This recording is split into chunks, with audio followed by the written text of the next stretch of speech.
안녕하세요. 서울에 거주하며 사무용품 전문업체에 다니고 있는 30살 중반 남성입니다. 오늘 제가 전해드릴 사연은 2년 전 뇌종양 판정을 받고 결국 제 곁을 떠난 아내와의 사연입니다. 제 자신조차 이게 꿈인가 생시인가 하루하루 볼을 꼬집어 올 만큼 아름다운 아내였습니다. 그런 아내와 저는 아내가 살아있는 동안 한순간도 어긋남 없이 서로를 아끼고 또 아끼며 사랑했습니다. 마지막으로 세상을 등지는 순간까지 제게 영원한 사랑이 무엇인지 알고 떠난 제 아내. 그럼 사연 시작하겠습니다. 저는 군대에서 전역한 뒤 대학에 복학하지 않았습니다. 잠깐 방황의 시간을 보내며 앞으로 무얼 하며 살아가야 할지 고민했죠.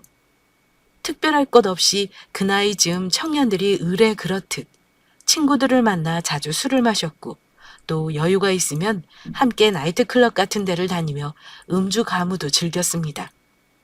가정 형편이 넉넉하지 않아 방황하는 시간도 길지 않았습니다. 저는 결국 대학에 복학하는 대신 바로 사회에 나가 일하기로 결심했습니다. 저는 23살에 서울 종로에 있는 한 사무용품 회사에 취직했습니다. 회사에 입사하는데 특별한 자격이나 조건 같은 게 없었기 때문에 어렵지 않게 회사에 입사할 수 있었어요. 저희 회사는 복사기, 팩스, 복합기 같은 전문 인쇄기계를 다루는 렌탈 판매 전문 업체였습니다. 갱지, A4 용지를 시작으로 전지, OHP 필름 등 인쇄에 관련된 용품이란 용품은 거의 다 판매하는 회사였습니다. 회사는 종로에 있었지만 저는 종로구, 마포구, 영등포구, 심지어 금천구까지 다니며 회사 용품을 댔습니다. 저희 회사 기계가 필요한 곳이라면 어디라도 찾아가 일했죠. 초중 고등학교, 대학교는 물론이고 글자나 그림을 넣고 인쇄를 필요로 하는 곳이라면 어떤 곳이라도 달려가 물품을 대고 AS를 했습니다. 처음 인쇄기계 다루는 일을 배우는 것을 빼면 어렵지 않은 일이었습니다. 회사가 정해준 매뉴얼대로 기계를 조작하고 기계를 필요로 하는 곳에 기계를 가져다 설치해주기만 하면 됐으니까요. AS나 기계 조작 문의가 들어와도 입사 당시 교육을 잘 받은 저였기 때문에 그 밖의 업무들 역시 그리 어렵지 않았습니다. 그렇게 23살에 일을 시작한 저는 29살까지, 그러니까 7년 동안 한 회사에 재직했습니다. 한 회사에 충분히 오래 일할 만큼 일했다 생각했고, 일한 시간만큼 제 통장에는 많지는 않았어도 제 수준에서는 꽤 되는 돈이 모였습니다. 저는 회사에서 퇴사한 뒤 모은 돈으로 어렸을 때부터 해보고 싶었던 샌드위치 장사를 하기 위해 창업 준비를 시작했습니다. 창업 준비가 막바지에 다다를 즈음이었습니다. 그때 제 고향인 마산에서 작은 횟집을 운영하고 계시던 부모님께 큰 문제가 생겼습니다. 전화를 걸어오시면 어머니께서는 비수기라 힘들다며 늘 투덜대셨던 겨울이었습니다. 하지만 12월 말에는 크리스마스를 기념하고 새해 일출을 보기 위해 제법 사람들이 마산을 찾았기 때문에 그나마 부모님 두 분 모두 손은 바빠도 마음이나마 조금이라도 넉넉히 지내고 계실 때였죠. 12월 27일이었습니다. 5일 뒤면 1월 1일이었기 때문에 그날 역시 꽤 손님이 많았다고 하더군요. 비수기 때는 값이 비싸서 경매장에서 가져오지 않는 생선 몇 종류가 있었는데 그때는 마침 손님들이 많아 그 생선들을 수소문해서 구해다 팔아야 할 정도였다고 했습니다.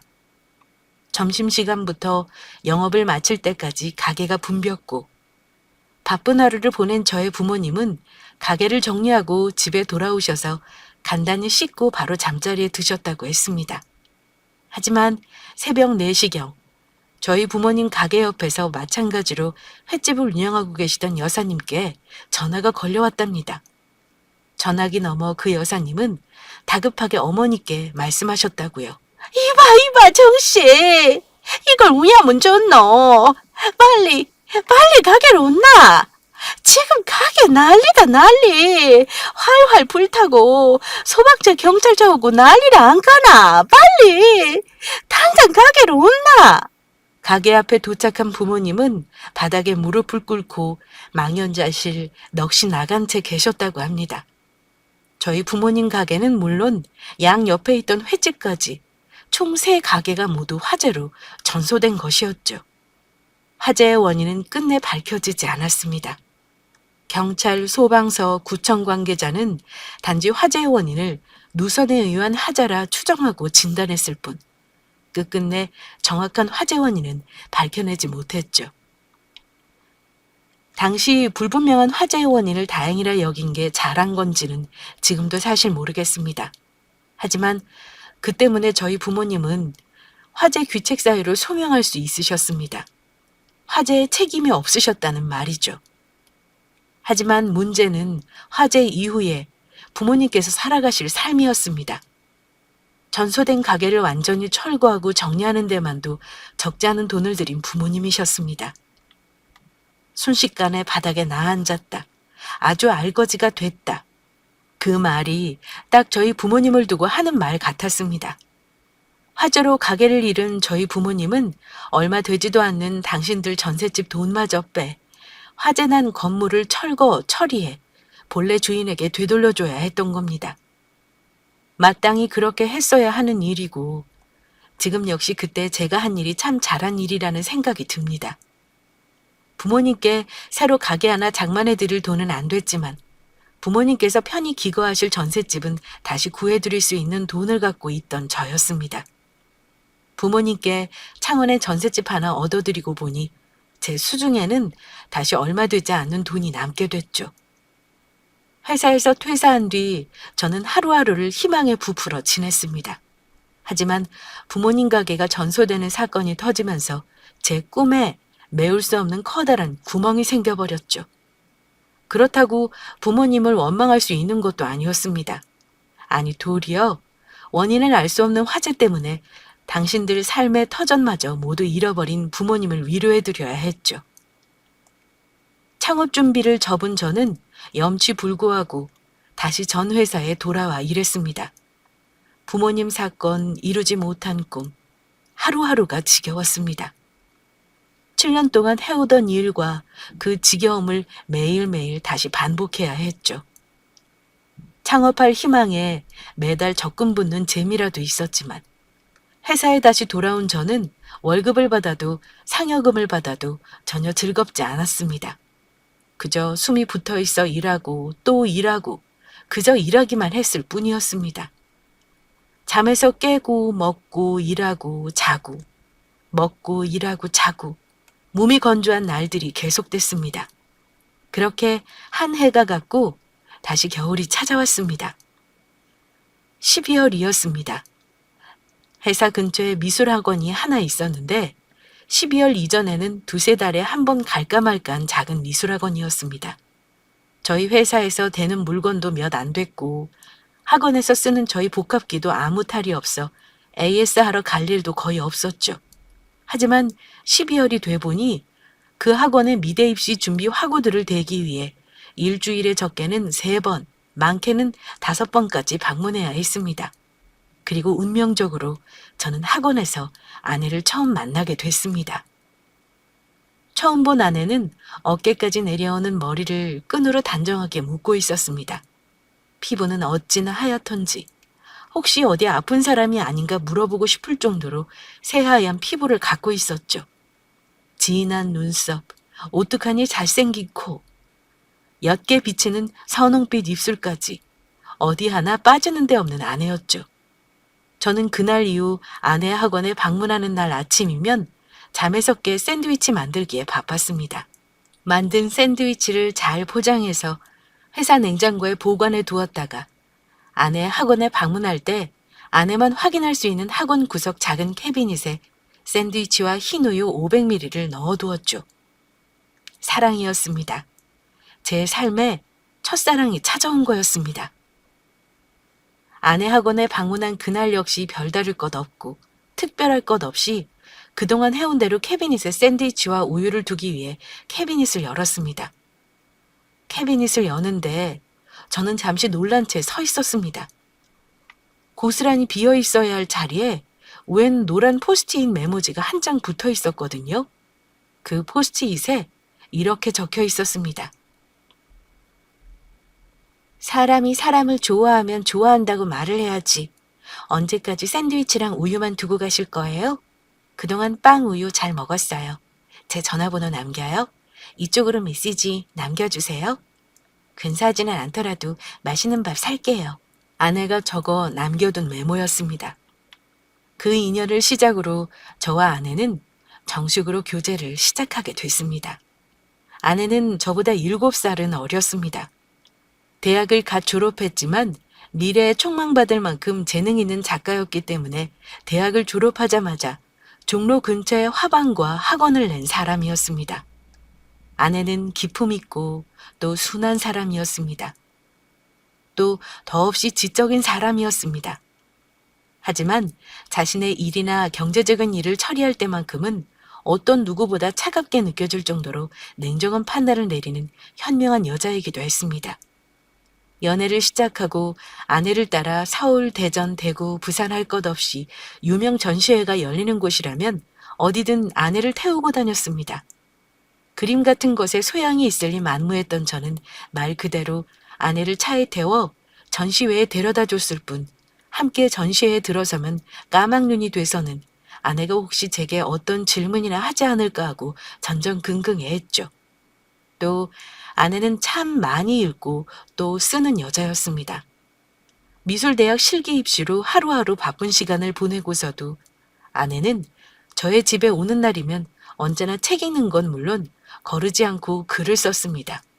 몸이 안 좋거나 아픈 날에만 겨우 책을 읽지 않은 사람이었고 그렇대도 일기라도 꼭 쓰고 잠자리에 드는 사람이 제 아내였습니다. 아내는 마포에 있는 부모님 댁에서 나와 혼자 지내고 있었기 때문에 저와 연애를 시작한 지 5개월이 지났을 때 자신의 집을 완전히 내놓고 저의 집으로 들어와 함께 생활하기 시작했습니다. 그렇게 7개월 정도 아내와 행복한 시간을 보냈을 때입니다. 아내는 그때 제 아이를 임신하게 됐습니다. 임신 사실을 알게 된 아내는 제가 생각했던 것과 달리 담담히 말하고 행동했습니다. 저는 당연히 아내가 아이를 지우자고 말할 줄 알았습니다. 왜냐하면 저는 변변한 대학을 졸업한 것도 아니었고 모아둔 돈도 얼마 없었기 때문입니다.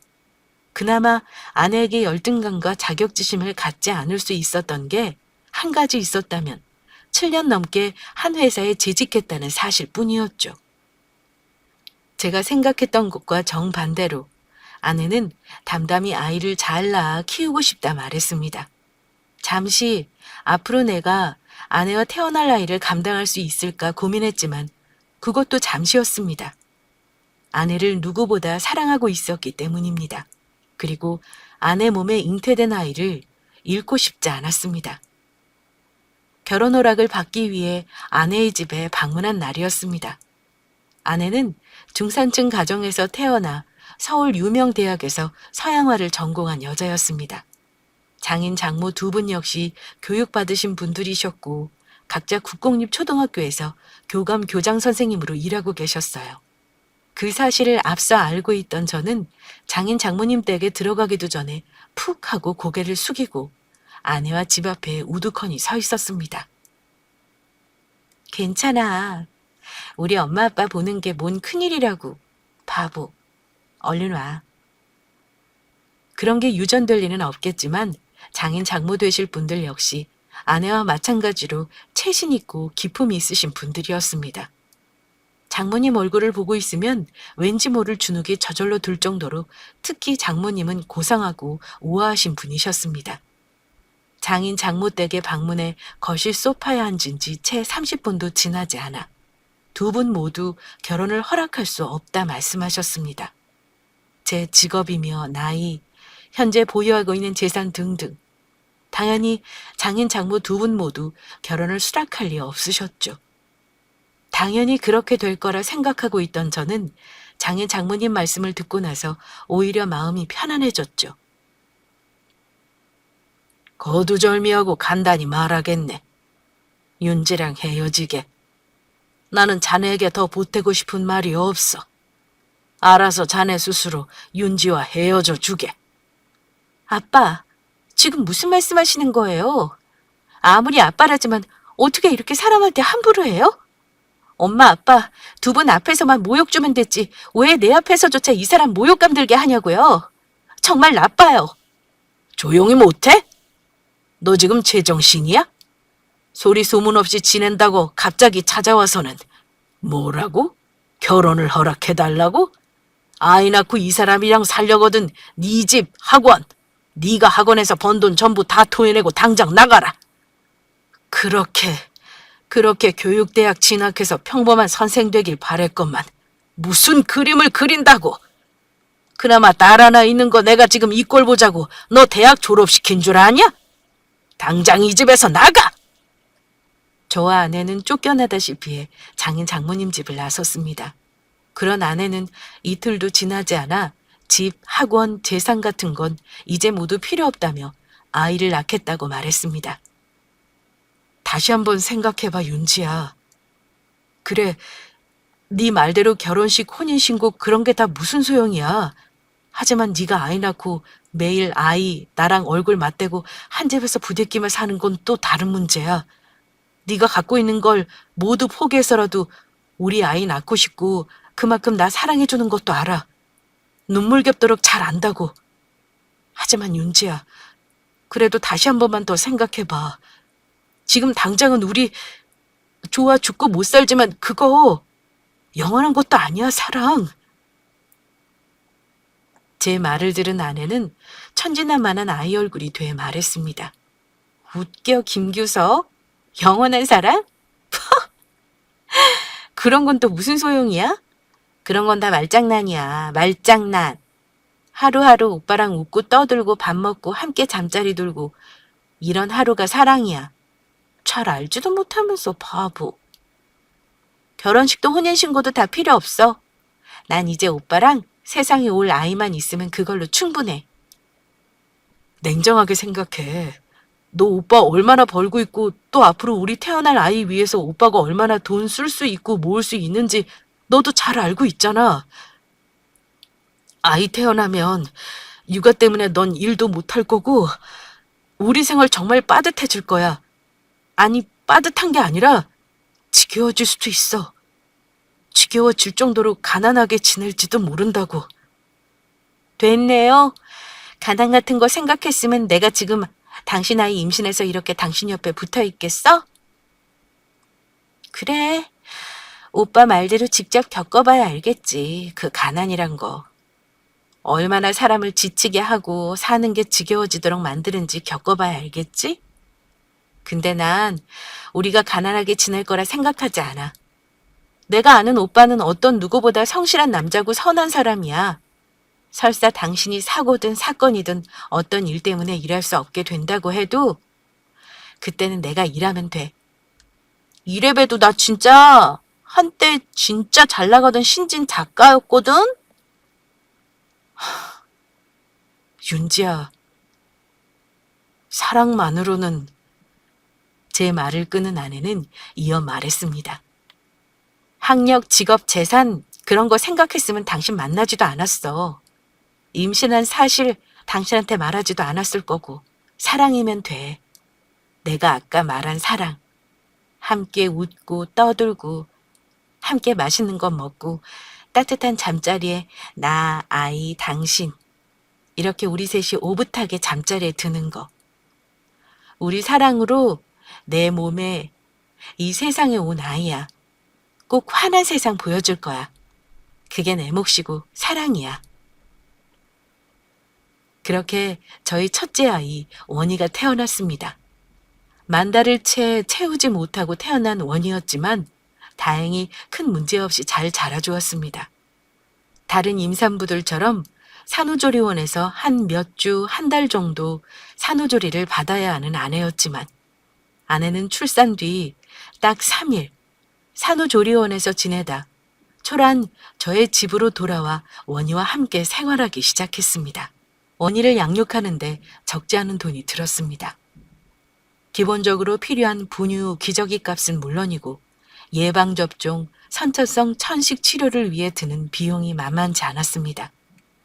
회사에 다니니 당연히 월급을 받았지만 생활비, 원희 양육비를 대는 데만 해도 벅찼던 여력이 없기도 했습니다. 그렇게 심신이 지치는 와중에도 집에 돌아와 제가 단 한 차례의 짜증, 칭얼거림 없이 기쁜 마음으로 원희를 돌볼 수 있었던 건 모두 아내 때문이었습니다.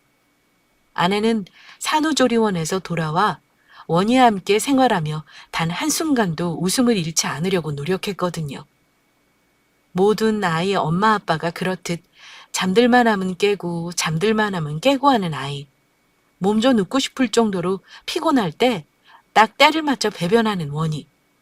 선천성 천식으로 원희가 고통스러워하는 모습을 보일 때조차 아내는 맑게 웃었습니다. 까르르 까꿍. 오구오구 우리 원희. 원희가 숨이 잘 안 쉬어지는구나. 보자 보자. 까르르 까꿍. 아내는 처음 만난 순간부터 원희가 태어날 때까지 참 짧지 않은 시간 동안 아내가 보여준 마음과 사랑, 헌신은 제 마음속에 존경과 사랑이라는 두 낱말을 아로새겨 각인시켜 주었습니다. 원희 돌이 얼마 안 남았을 즈음 아내는 둘째 아이 은별이를 임신했습니다. 본래 겁이 많고 소심하고 걱정이 많은 저와 다르게 아내는 그때 역시 은별이를 임신한 게 경사고 또 축복이라며 기뻐했습니다. 그런 아내의 지극정성인 사랑을 받으며 조금씩 제 성격도 변해갔습니다. 어떤 일이 생기면 걱정부터 하는 게 저였습니다. 하지만 아내가 둘째 은별이를 임신한 뒤로 옳다고 생각되는 일이 있으면 앞뒤 계산하지 않고 그래 해보자 하게 된 저였죠. 1년 동안 원희를 돌본 경험 때문에 저도 아내도 태어난 은별이를 돌보는데 큰 어려움은 없었습니다. 하지만 함께 밥 먹을 식구 입 하나 늘었다는 게 얼마나 큰 부담이던지요. 적은 벌이는 아니었지만 그렇다고 큰 벌이가 아닌 일을 하고 있던 저였기 때문에 원희, 은별이 아내와 내가 지낼 생활비를 대는데 조금씩 한계가 오기 시작했습니다. 정말 그러면 안 됐지만 생활자금으로 아내 몰래 대출을 알아보던 때였습니다. 침실에서 제 핸드폰을 풀어 제 핸드폰으로 게임을 하던 아내가 우연히 한 포털 사이트에서 제가 대출을 알아보고 있다는 사실을 알게 된 날이었습니다. 당신, 대출하기만 해봐. 나 당신이랑 이야기 안 할 거야. 얼굴도 안 볼 거고 같이 밥도 안 먹을 거야. 원희, 은별이 손도 못 대게 할 거야. 아니, 자기야, 당신도 잘 알잖아.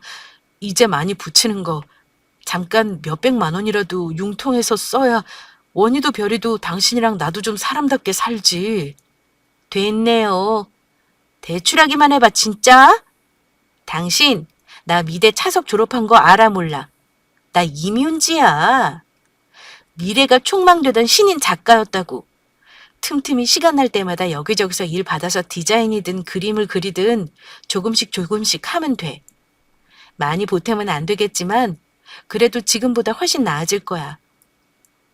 당신 마음 잘 알아. 근데 내 말대로 해. 그런 거 한번 시작하면 끝도 없어. 빌리고 갚고 그런 거지 같은 경험 당신이 하게 하고 싶지 않아.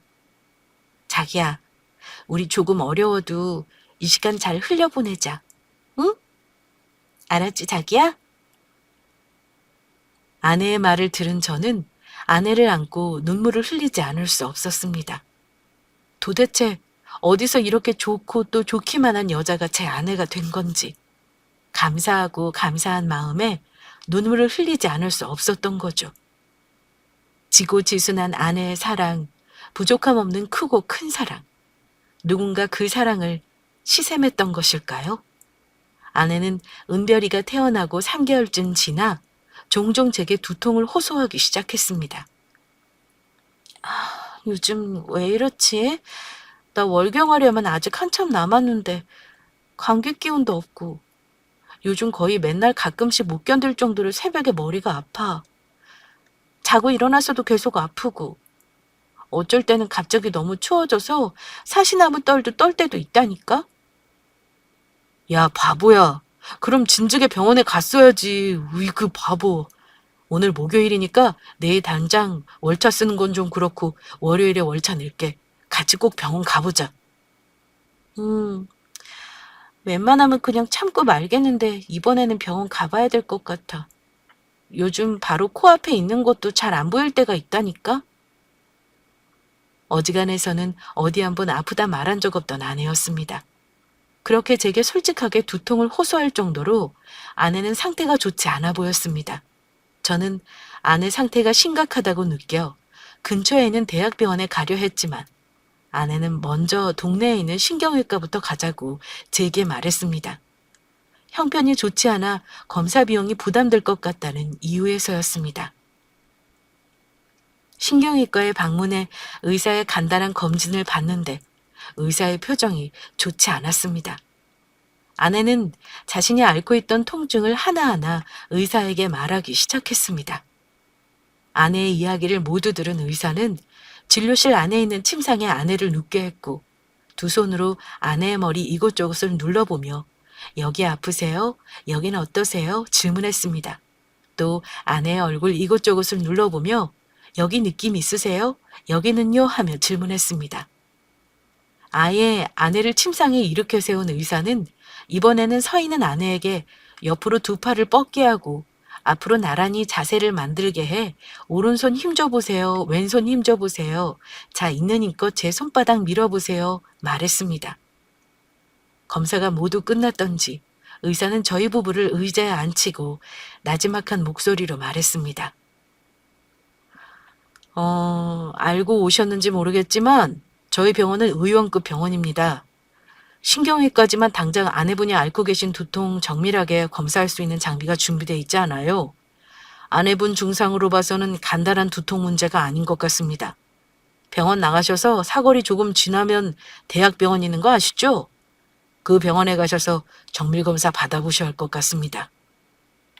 선생님, 우리 아내 대학병원 가서 검사 받아야 될 만큼 상태가 안 좋은 건가요? 네, 좋지 않아요. 대학병원 가셔서 소변검사, 피검사부터 시작해서 CT 촬영, MRI 검사까지 받아보셔야 아내분 정확한 병명 알 수 있을 것 같습니다. 아내분께서 지금 호소하고 계신 머리 통증이나 다른 부위 통증이 그리 간단한 문제가 아니에요. 아내분 팔이나 손바닥에 들어가는 힘에도 여러모로 문제가 있고 갑자기 안 좋아진 시력도 문제가 있습니다. 오늘 당장 검사가 어렵다면 내일이라도 꼭 대학병원에 방문하셔서 검사 받아보셔야 합니다. 저희 부부는 병원을 나와 곧장 대학병원으로 향했지만 그날은 검사를 받을 수 없었습니다.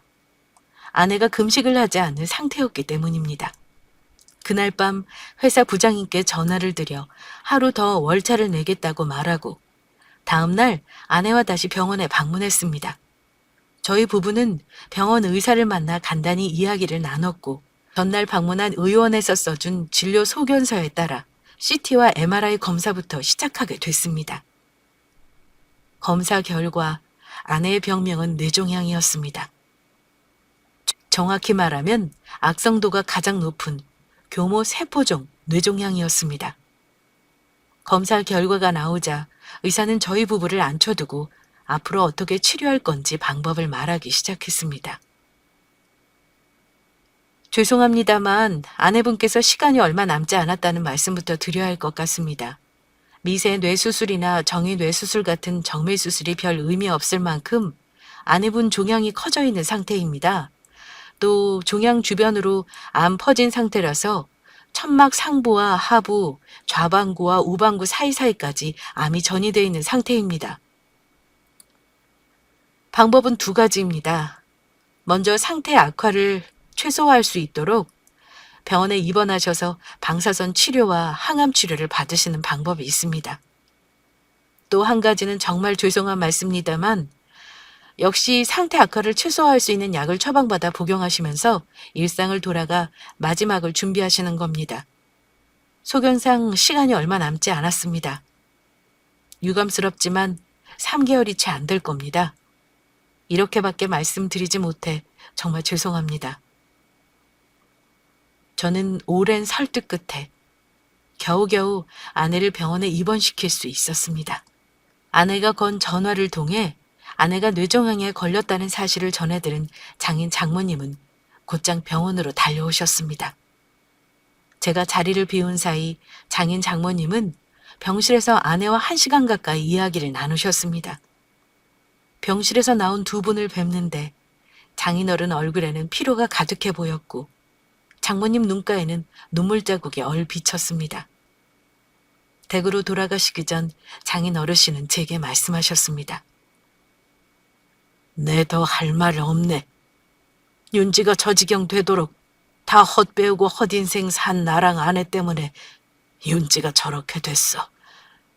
그때 윤지랑 자네 결혼식만 올리게 했어도 내 이 가슴 이토록 깊은 한이 남지 않았을 텐데. 내 더 할 말 없네. 미안하네. 미안해. 장인어르신은 푹 고개를 숙이시고서는 제 두 손을 당신의 두 손으로 따뜻하게 감싸주시며 말씀하셨습니다. 장인 장모님이 돌아가신 다음 날부터 바로 항암 치료가 시작됐습니다. TV 드라마나 영화에서만 보던 항암 치료. 정말 무섭더군요. 아내는 항암 치료제가 시작된 지 하루도 지나지 않아 심한 구토를 하기 시작했고 일주일이 지나자 조금씩 머리가 빠지기 시작했습니다. 그렇게 다시 일주일이 지나니 이제 온종일 기침을 해대기 시작했습니다. 의사 말로는 골수 기능이 억제돼 백혈구 수치 감소로 면역력이 약해져 폐렴이 생겼다고 했습니다. 여보, 나 그만하고 싶어. 나 당신이 그렇게 간절하게 원하고 바라서 시작한 치료지만 나 이제 그만할래. 너무 힘들어. 얼마 남지도 않은 시간 이렇게 원이 별이도 못 보고 고통스러워만 하기 싫어. 여보 제발. 나 퇴원할래. 그렇게 저희는 치료를 중단하기로 하고 병원에서 퇴원하기로 한 날 아침이었습니다. 아내는 침상에 앉아있고 저는 분주하게 아내와 제 짐을 정리하기 시작했습니다. 정리가 끝나자 아내는 제게 잠시 자신의 옆에 앉아보라 말했습니다. 그러고는 말하기 시작했습니다. 자기야, 어려운 결정해줘서 고마워. 우리 정말 얼마 안 남은 시간 같이 웃으면서 보내자. 알았지? 그동안 당신도 나도 정말 힘들었잖아. 그리고 할 만큼 했고. 나랑 약속하는 거다? 병원 나가면 땡 하고 하하하하하 웃는 것만 하기로? 알았지? 아내의 말을 듣고 있던 저는 결국 참았던 눈물을 터뜨렸습니다. 에? 바보. 청개구리야 뭐야. 웃자고 하니까 울고. 자기야, 괜찮아. 정말 다 괜찮아. 우리 여기까지 함께였고 또 앞으로도 내가 눈 감고서도 함께 할 거야. 영원히 함께 할 거라고. 당신 마음에 내가 살아 숨쉬는 한 나 죽은 거 아니야. 영원히 살아있을 거야. 울보 뚝. 병원에서 퇴원해 짐을 집에 부려두고 가장 먼저 원희와 별이를 맡겨둔 창원 부모님 댁으로 향했습니다. 창원에서 하룻밤을 보낸 저희는 평소 아내가 보고 싶어 하던 바다를 보러 다니기 시작했습니다. 저희는 창원을 시작으로 부산을 지나 울산을 지나 포항바다에 이르렀죠. 저는 아내와 약속했던 것처럼 며칠 바다 여행을 하며 웃음을 되찾았습니다. 아내에게 시간이 얼마 남지 않았다는 사실을 잊을 만큼 저희 부부는 다정하고 또 다감하게 지냈죠. 저희 부부는 함께 밥을 먹으며 김치 한 쪽, 깻잎 한 잎이라도 서로의 밥숟갈을 얹어주었고 그 마음조차 모자라다는 생각이 들 때면 저든 아내든 누가 먼저라 할 것 없이 서로 얼굴을 마주하고 가볍게 입을 맞추기도 했습니다. 누가 쳐다보든 말이죠. 포항 송도 해수욕장 근처에서 함께 아침 식사를 마치고 나온 저희는 차에 올라 다음 목적지인 영덕에 가기 위해 차에 올랐습니다. 차에 시동을 걸고 국도에 접어든 지 20분 정도 지나서였습니다. 자기야, 나 밥 먹어서 그런지 너무 졸려. 나 조금만 잘게. 영덕 금방 가니까 혼자서도 잘 갈 수 있지? 도착하면 깨워줘. 알았지? 길이 험해 앞을 보며 차를 몰고 한참 달리다 보니 아내가 잠든 사실도 잊고 있었습니다. 영덕에 도착할 즈음 아내에게 말했습니다. 자기야, 다 왔다. 자, 일어나자, 여보. 자기야, 영덕 다 왔대도. 이제 일어나야지. 저는 차를 몰며 오른손을 들어 검지와 중지를 모아 아내의 코 아래에 가져다 댔습니다. 아내는 더 숨 쉬지 않았습니다. 차를 모는 것에만 정신 팔려 있던 저는 아내의 고개가 오른쪽 깊이 기울어져 있다는 사실조차 모르고 있었습니다.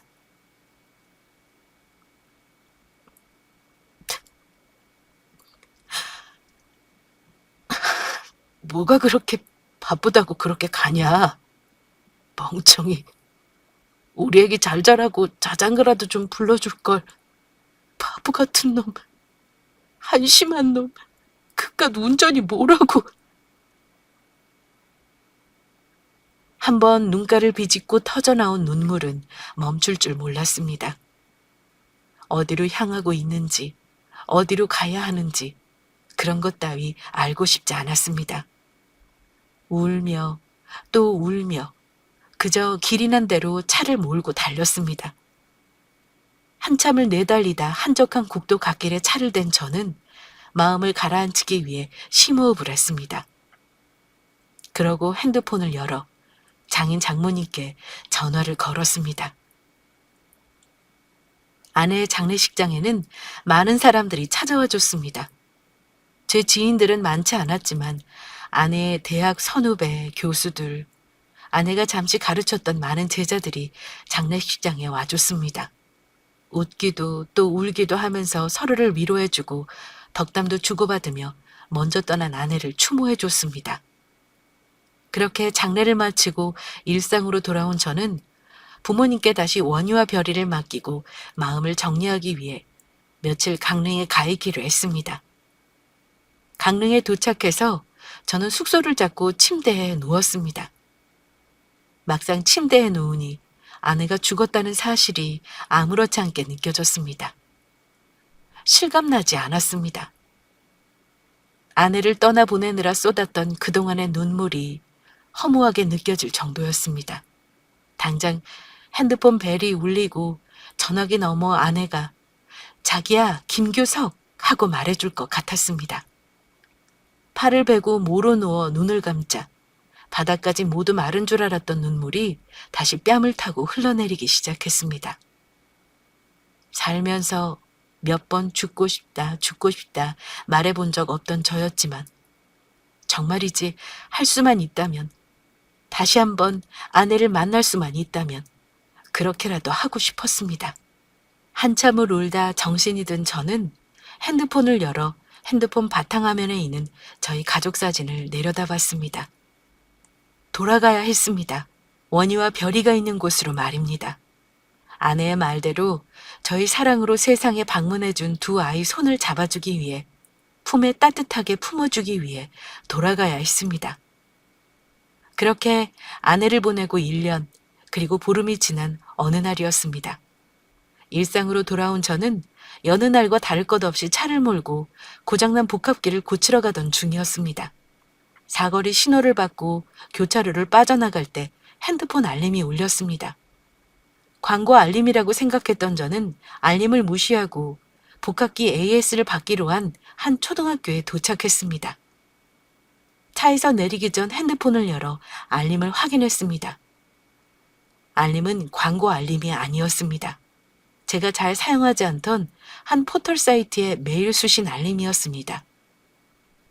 이것도 뭐 광고 메일이겠지? 하고 별 생각 없이 메일함을 열어본 저는 그 자리에서 얼어붙고 말았습니다. 메일을 보낸 사람이 다름 아닌 1년 전 세상을 떠난 제 아내였기 때문입니다. 아내는 세상을 떠나기 전 제게 예약 메일을 보내둔 것이었습니다. 안녕, 내 사랑 김규석. 안녕, 나 윤지. 이 메일 받을 즈음이면 이제 우리 원희가 2살, 별이가 1살 됐을 때겠다. 당신은 변함없이 우리 애들 좋은 것, 맛있는 것, 예쁜 것 해준다고 열심히 일하고 있겠고? 여보, 많이 힘들었지? 내가 아프기 시작할 때부터 내가 병원에 입원해 있는 동안 세상은 아니지만 이렇게 당신 마음에 들어와 있기까지 참 오랜 시간 당신 많이 힘들었다는 거 알아. 그래서 내가 당신에게 해줄 수 있는 말은 고맙다는 말, 사랑한다는 말뿐이야. 미안하다고 몇천 번이고 말하고 싶지만 그러지 않을 거야. 자기야, 부탁할게.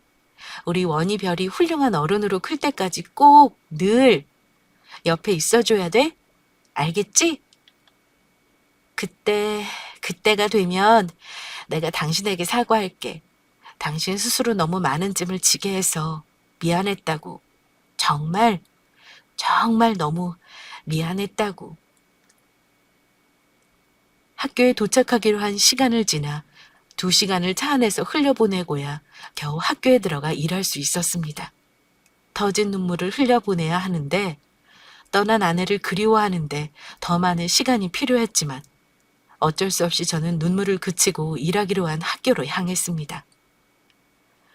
2년, 3년, 그리고 4년, 지금까지 아내는 저와 아내 이야기, 원희 별이 이야기를 담아 매년 생일 선물처럼 제게 메일을 보내고 있습니다. 아내가 보낸 메일을 읽을 때면 몸서리 치도록 아내가 그리워지고 숨쉬지 못할 정도로 숨이 컥컥 막혀옵니다. 하지만 그게 언제까지라도 아내가 손수 적어준 편지를 받고 싶습니다. 5년, 6년, 7년 얼마나 시간이 지났든 말입니다. 한없이 다정다감했고 따뜻했고 인간적이었던 여자. 그래서 사랑 말고는 해줄 수 있는 게 없었던 사람. 사랑하는 제 아내. 긴 사연 들어주신 청취자분들에게 감사 말씀 올리며 줄이겠습니다. 함께하고 계신 사랑과 늘 행복한 나날 보내십시오. 감사합니다.